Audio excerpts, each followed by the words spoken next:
చీకటి ఏదో కొవ్వొత్తులు పెట్టుకొని చదువుకునేది 10-20 కిలోమీటర్లు నడుచుకుంటా పోయేది బడికి ఒక్కడే సారు. అయినా అన్ని పాఠాలు నేనే చదువుకున్నా. కళ్ళకు కళ్ళద్దాలు వచ్చినాయి కానీ మెదట్లకు చాలా తెలివి వచ్చింది.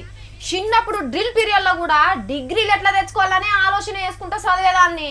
పోరగాళ్ళ ముఖమే చూసేదాన్ని కాదు. మరి జీవితంలో పెద్ద స్థానాలకు పోవాలంటే ఉత్తగానే పోతామా? నిష్ట కొద్ది పుస్తకం పడితేనే అవుతుంది. ఎందరు చెప్పండి ఇంటలేమి ముచ్చట కదా. కానీ ఈసారి చూడుర్రి ఏదో చెప్తున్నాడు. ఈయనెవలో ఎరికేనా? పొద్దుగాల లేచిన కాంచి పొద్దుగూకేదాకా దునియా సదవర్లందరూ తలకాయలు పెట్టి తొంగి చూసే గూగుల్ కంపెనీకి పెద్దసారు సుందర్ పిచాయ్. మన దేశం మనిషే. ఎక్కడో తమిళనాడు చెన్నై పట్టణంలో ఉట్టి అమెరికాకు పోయి అతిపెద్ద కంపెనీకి పెద్ద మనిషి అవుడంటే ఉట్టి ముచ్చట్నా?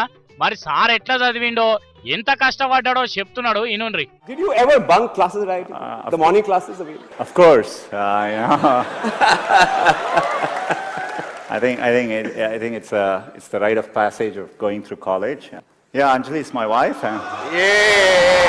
And it was the only girls' hostel then, and I hope there are a few more now.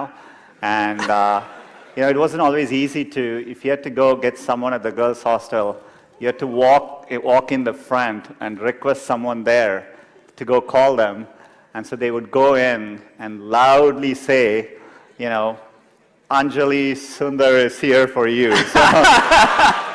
ఓర్ని 24 గంటలు చదివిండి అనుకుంటే కోతి పనులు చేసేట్లా ఫస్ట్ ఉండేనట సుందర్ పిచాయ్ సారు. ముంగడ కూర్చొని ముద్దుగా పాఠాలినుడు కాదు, వెనక బెంచిలో ఎగిరెగిరి దునుక్కుంటా చదివిన పాపతేనట.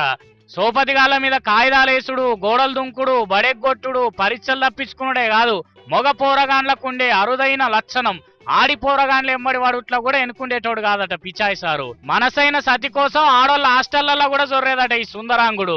సారు చూస్తే ఒడ్డు పొడుగు రంగు బందోబస్తుగానే ఉంటాడు.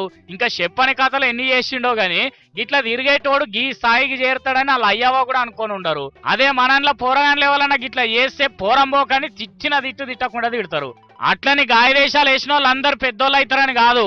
పిలగాన్లు తిరుగుతే తిరిగిండ్రు గాని ఈడు పోక ముందుకే సారంతా కాకపోయినా దాంట్లో సగమో పావులో కనీసం ఈసం ఎత్తన్న ఎదుగుండ్రి. వింటున్నారా?